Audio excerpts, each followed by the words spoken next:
Welcome to ஜென்டாக் channel. இன்றைக்கி நம்ம என்ன பார்க்க போகிறோம்னா ஒரு ஸ்வீட் ரெசிபி தான். அதுவும் இன்றைக்கி நான் என்ன செய்ய போகிறேன் அப்படின்னா பாயாசம் ரெசிபி தான் செய்ய போகிறோம்.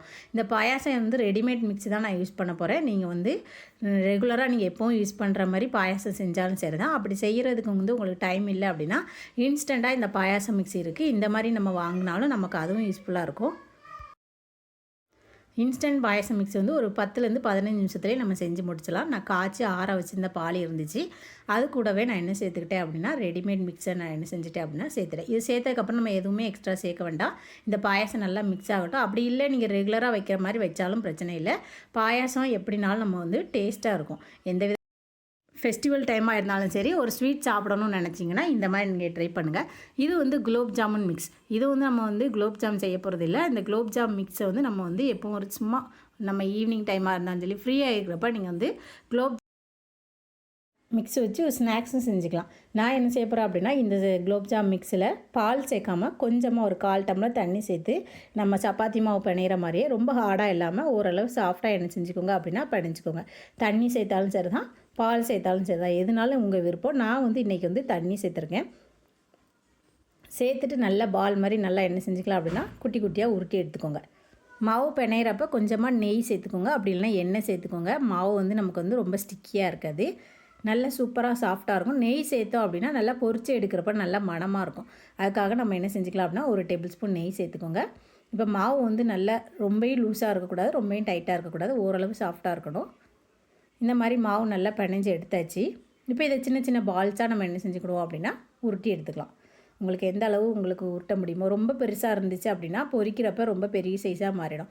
சின்ன சைஸாக நம்ம உருட்டினோம் அப்படின்னா நமக்கு வந்து உருட்டுறதுக்குமே நல்லா ஈஸியாகவும் இருக்கும். பொரிச்சு எடுக்கிறப்ப நமக்கு என்ன செய்யும் அப்படின்னா நல்லா மீடியமான சைஸில் கிடைக்கும். நம்ம போட்ட சைஸ்லேயே நமக்கு கிடைக்காது, கொஞ்சம் பெரிய சைஸாக தான் இருக்கும். அதனால் ரொம்ப பெரிய சைஸாக இல்லாமல் ஓரளவு மீடியம் சைஸாக வச்சுக்கோங்க.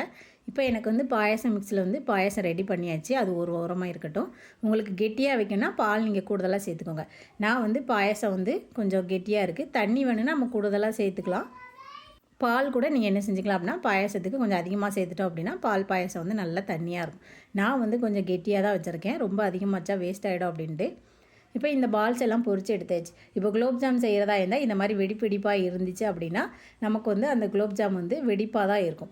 வெடிப்பு இல்லாமல் நீங்கள் உருட்டுனீங்க அப்படின்னா உங்களுக்கு வந்து அந்த மிக்ஸுமே ரொம்ப சூப்பராக பொரிச்சு எடுக்கப்போ வெடிப்பு இல்லாமல் வரும். நம்ம வந்து குலோப் ஜாமுக்கு ரெடி பண்ணலை, நம்ம ஒரு ஈவினிங் ஸ்நாக்ஸாக தான் ரெடி பண்ண போகிறோம். அதனால் நான் வந்து வெடிப்பு இல்லாமல் இருக்காது. நான் வந்து சும்மா சாதாரணமாக சிம்பிளாக மாவு பிணைஞ்சி பொரிச்சு எடுத்தாச்சு. வெடிப்பு இருந்தாலும் பிரச்சனை இல்லை நமக்கு. இல்லை உங்களுக்கு பெர்ஃபெக்டாக வெடிப்பே இல்லாமல் நீங்கள் செய்யணும் அப்படின்னாலும் நீங்கள் அதை செஞ்சுக்கலாம். இப்போ இது எல்லாத்தையுமே நான் என்ன செஞ்சுட்டேன் அப்படின்னா நல்லா கோல்டன் கலர் வர வரைக்கும் பொரிச்சு எடுத்தாச்சு. இது அப்படியே சாப்பிட்றதுக்கே ரொம்ப நல்லாயிருக்கும். ஆனால் நம்ம என்ன சீஸ் சேர்த்து நம்ம என்ன செய்ய போகிறோம் அப்படின்னா சாப்பிட போகிறோம்.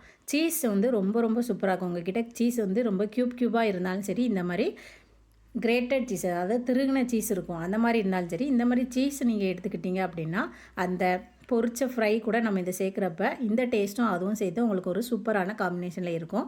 நான் கொஞ்சம் சீஸ் அதிகமாகவே சேர்த்துருக்கேன். பொரிச்சது வந்து நல்லா சூடாக இருக்கிறதுனால சீஸ் வந்து கொஞ்சம் சீக்கிரத்துலேயே மெல்ட் ஆகிடும். அது மெல்ட் ஆனதுக்கப்புறம் நீங்கள் சாப்பிட்டீங்க அப்படின்னா ரொம்ப டேஸ்ட் இருக்கும். இதை இப்படியே நீங்கள் வந்து நம்ம குலோப் ஜாம் மிக்ஸில் இருக்கிற பொரியை வந்து இந்த மாதிரி அப்படியே பொரித்து ஈவினிங் ஸ்நாக்ஸாக நம்ம கிட்ஸுக்கு கொடுக்கலாம்.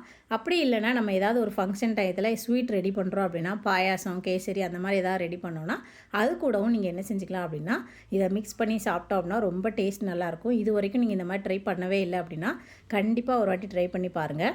குலோப் ஜாம் மிக்ஸ் கிடச்சிச்சு அப்படின்னா இந்த மாதிரி குலோப் ஜாம் செய்யாமல் இந்த மாதிரி ஃப்ரை பண்ணி அதை ஸ்வீட் கூட சேர்த்து சாப்பிட்டோம் அப்படின்னா அந்த டேஸ்ட் வந்து இன்னும் உங்களுக்கு நல்லா என்ஹான்ஸ் பண்ணி கொடுக்கும். இந்த வீடியோ பிடிச்சிருந்தா லைக் பண்ணுங்கள், ஷேர் பண்ணுங்கள், மறக்காமல் சப்ஸ்கிரைப் பண்ணுங்கள். அதாவது பால் பாயசம்லாம் கொஞ்சம் தண்ணியாக வச்சிட்டோம் அப்படின்னாக்கி இது வந்து நல்ல சோக் ஆகிடும், நல்லா மூழ்கி நல்லா ஊறிடும். அதுக்கப்புறம் வந்து அது ஒரு டேஸ்ட் இருக்கும். இப்போ கெட்டியாக வச்சுருக்கீங்க அப்படின்னா அது வந்து அப்படியே தான் இருக்கும். அந்த ஃப்ரை பண்ண பால்ஸ் எல்லாமே அதே டேஸ்ட்டில் தான் இருக்கும். உங்களுக்கு எந்த மாதிரி பாயாசம் தண்ணியாக இருந்தாலும் சரி, கெட்டியாக இருந்தாலும் சரி, இந்த மாதிரி நீங்கள் ட்ரை பண்ணி பாருங்கள். ரெண்டு டேஸ்ட்டுமே ரொம்ப சூப்பராக இருக்கும். தேங்க்யூ.